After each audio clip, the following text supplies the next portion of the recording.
The passage of the Higher Education Act in 1965 opened opportunities for all of those who had a desire to go to college and earn their degrees. And it also set the stage for the birth of the National Council of Higher Education Resources. Initially, there were 11 state agencies that provided guaranteed loans before the Guaranteed Student Loan Program began in 1966.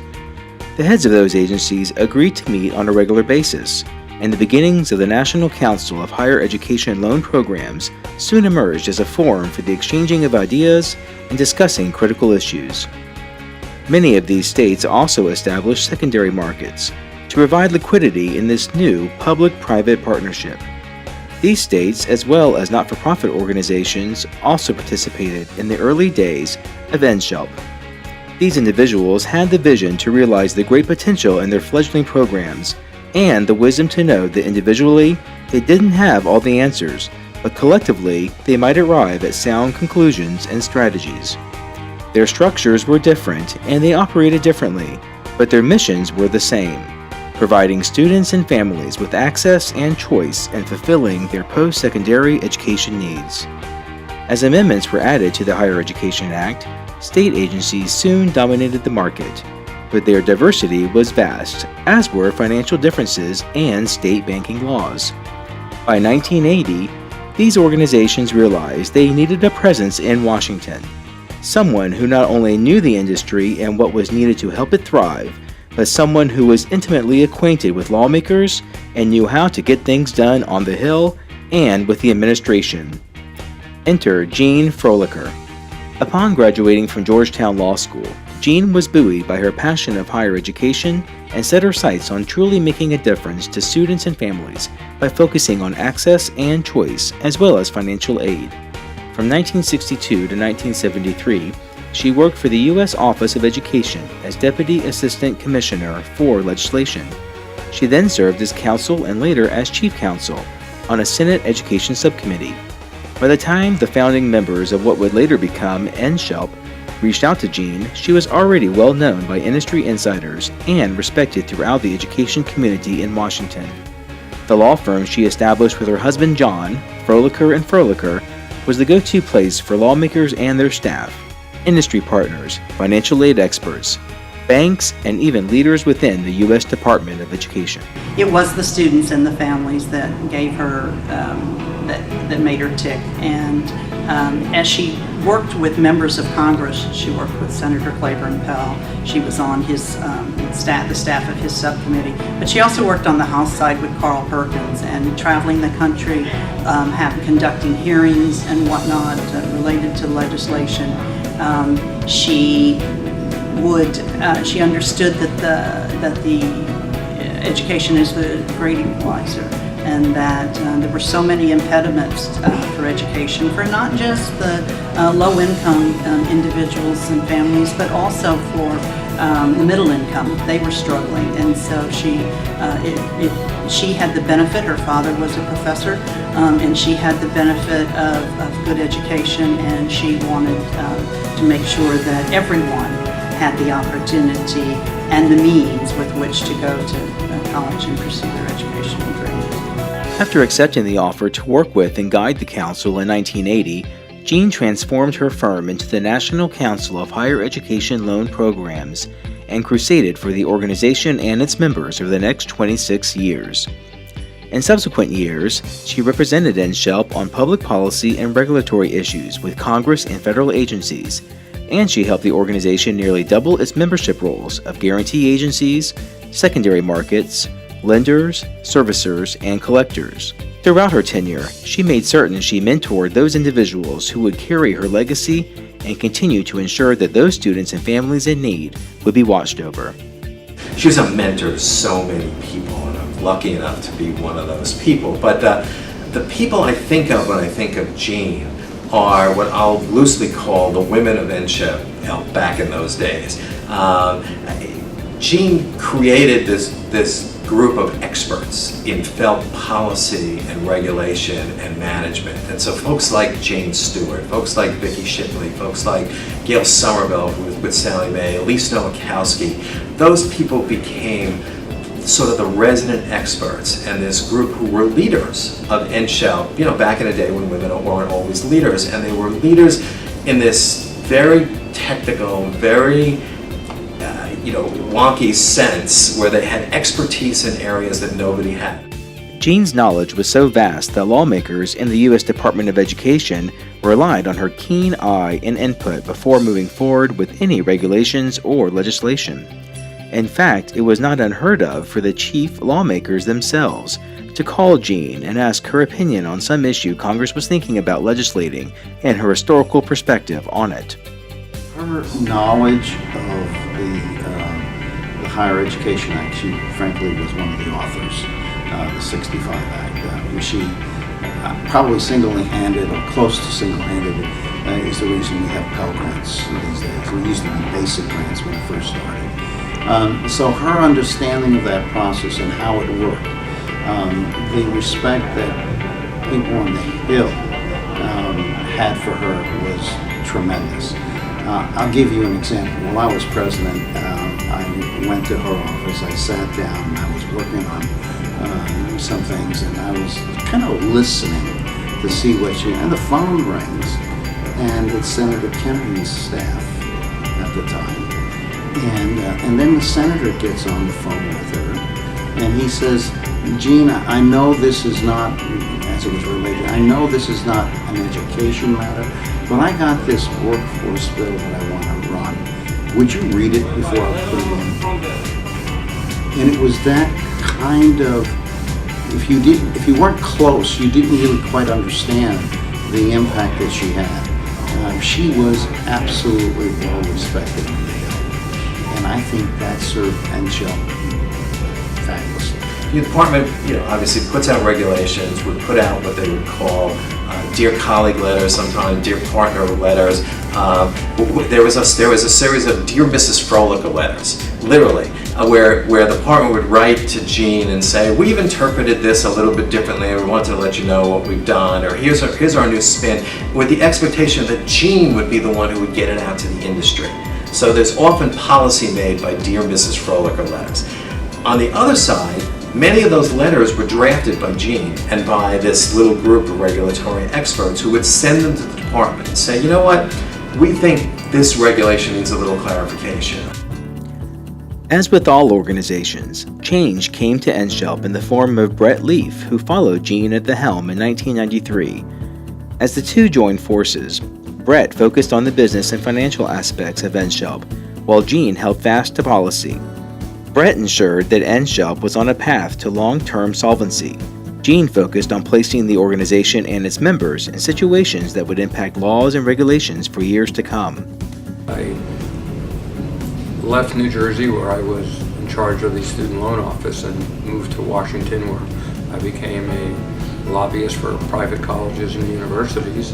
And a number of years into that position, an opening opened up at NCHER, and I seemed to have the skill sets, and somebody had nominated me, and I threw my hat in the ring, and I was fortunate enough to receive the position. She had a way of communication.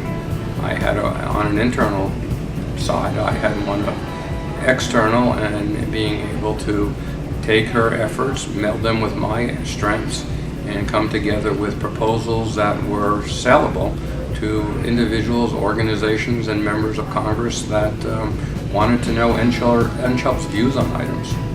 So it was just a full merger of talents. She had a rich history. She knew what she was doing. She was working a little bit out of her sweet zone in being a CEO, and measuring up her skill strengths with my skill strengths. There was a marriage to be had, and in order for me to sign on with NCHER, that marriage had to be consummated. And we worked together for many, many years until her passing. We had an arrangement. She looked after her health, and I looked after her professional continuing at NCHER. NCHER was dealt a blow in 1998 when Jean passed away while returning to Washington to work on the negotiated rulemaking following the amendments added during reauthorization of the Higher Education Act. When asked to identify Jean's greatest legacy, Brett didn't hesitate. Vision of everything, She saw tomorrow through today's eyes. Brett and NCHER soldiered on, and to make the most of his time in Washington, Brett often got to the office at 5 a.m. and worked late into the night. He was keenly interested in creating a unified voice, and one of his greatest strengths was getting and keeping all interested parties at the table. Brett had this magical way of keeping everybody together, and at the same time not only dealing with NCHER, but dealing with Education Finance Council, dealing with Consumer Bankers Association, trying to keep everybody at the table. Brett liked to keep everybody at the table. Come in, meet, talk, everybody with disparate interests, Sally Mae, Nelnet, everybody who was connected but not necessarily always in the same place. He'd force them into the same room, and we had many of those meetings that weren't easy, but I think Brett always felt that it was just better to make people sit down and look at each other, and that was something that served NCHER very well. During this time, NCHER faced great challenges, including guarantee agencies being identified as a federal asset and the responsibility of the federal government, the Great Recession of 2008, and the 2010 legislation that was part of the Affordable Care Act, which ended student loan originations and the FELP program and signaled its demise. There was also a series of budget reconciliation and Higher Education Act reauthorizations, and a continual reduction in the yield paid for a special allowance and the amount of the payments to guarantors, all of which happened over a period of time before the FELP program was shut down in 2010. The 1998 reauthorization of the Higher Education Act created a whole new financing structure for guarantee agencies and how our activities are funded and supported. That model was very innovative and represented a complete change from how we had operated in the past. And basically, I think, positioned the agencies extremely well to survive even in a world since 2010 when there are no longer any FELP originations being made. So agencies can continue to perform their college access and outreach work. I think one of the largest was the demise of FELP. And when we went to 100% direct lending, that was very difficult to live through, and it was very hard to be there after the fact. You know, the FELP program had been around, or a semblance of the FELP program had been around for 40 years. That's what we knew. We were experts in it. Many different organizations from across the country had come together and created a very strong network of services built around that program. So when it ended, it was very sad because we knew that with FELP's demise, we would lose a lot of the services that we had created that were designed to help borrowers and families. Well, obviously, the biggest challenge that we faced was the Healthcare Act that brought in 100% direct lending that went into effect on July 1, 2010. And that changed everybody's world that was part of the NCHER organization at the time, because the funding structure, what it did is it related to the relationship between lenders and schools. All of that took on a total new role. And the question was, what would these organizations do? What could their role be? Despite the challenges, Brett made sure NCHER stayed at the top of its game and remained a leader in the industry. After Brett departed the organization in 2011, NCHER's General Counsel Shelley Repp stepped in as interim president, a position that he held for 3 years. Well, I became president in 2011, so that was after the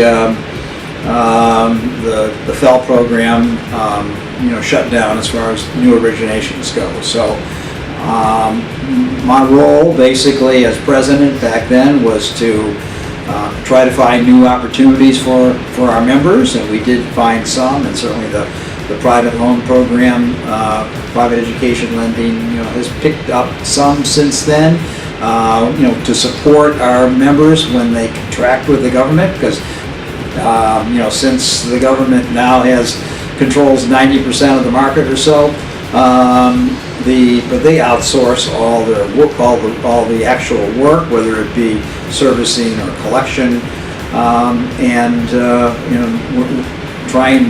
my role as president was to try to find opportunities for our members on the contracting front. After everything the organization had undertaken and the massive changes to the industry, the Strategic Committee decided in September 2012 to rename the organization in an effort to better reflect its vast membership.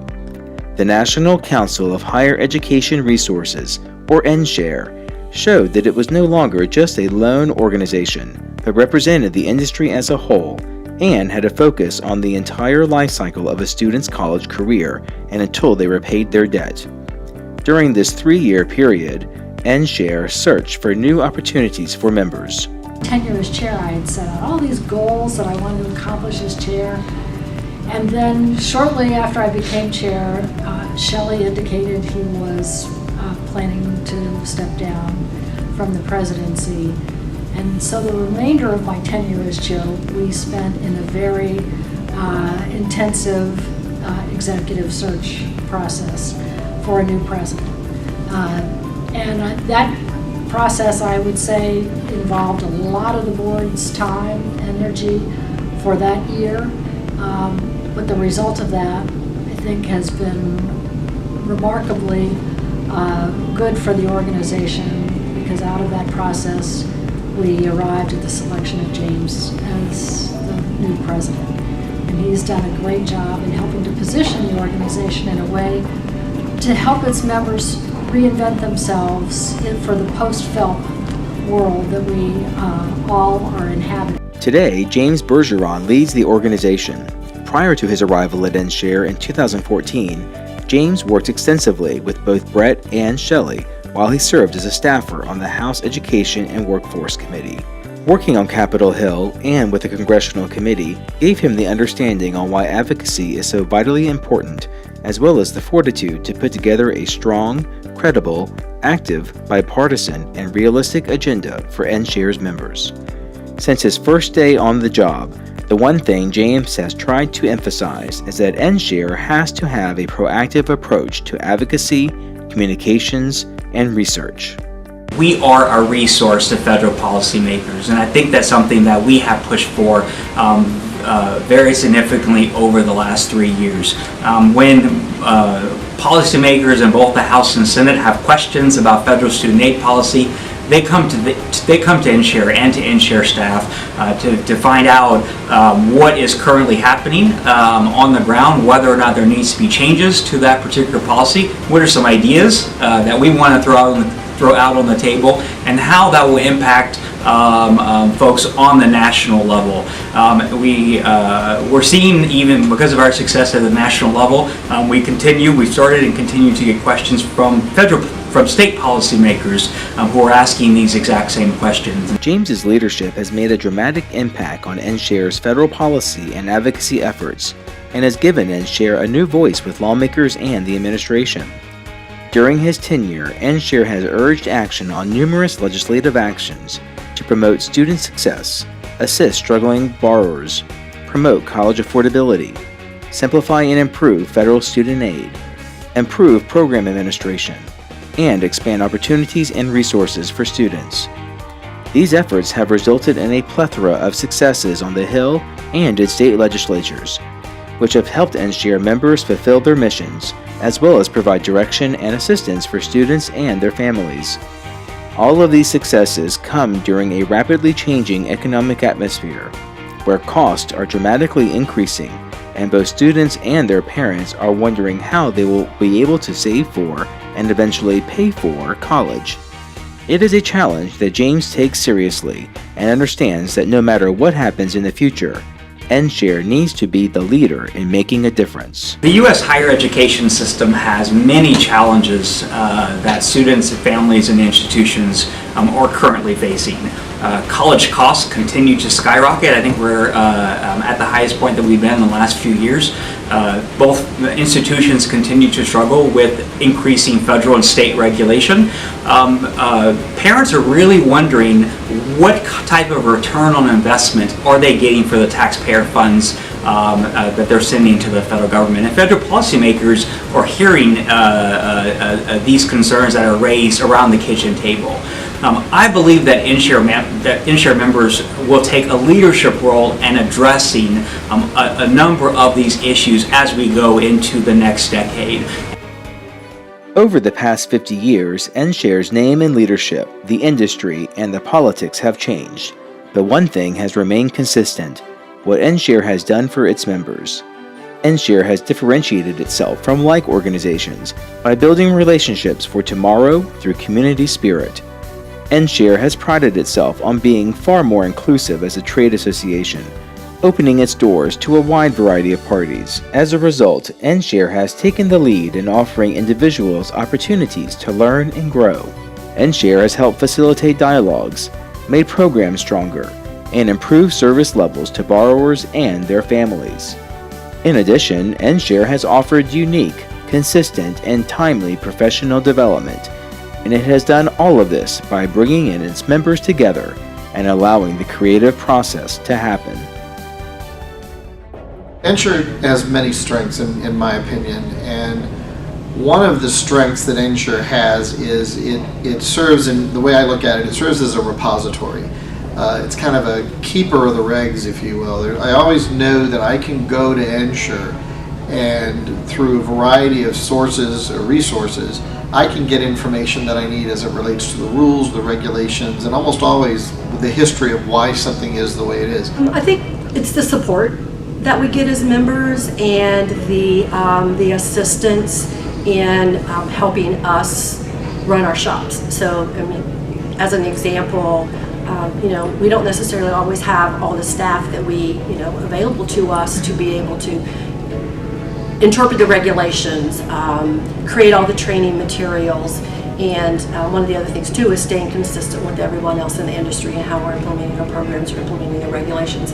So I think working together as an industry and them being kind of that catalyst to help us do that, and it's our support, as well as our friends and our peers. I think the main thing we can do, and we have done or tried to do,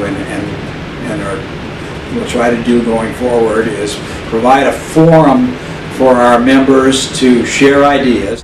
50 years from where we started, the world is a much different and uncertain place. In the past, when NCHER was successful, members knew they would be successful. That isn't so much the case today. So where does NCHER go from here?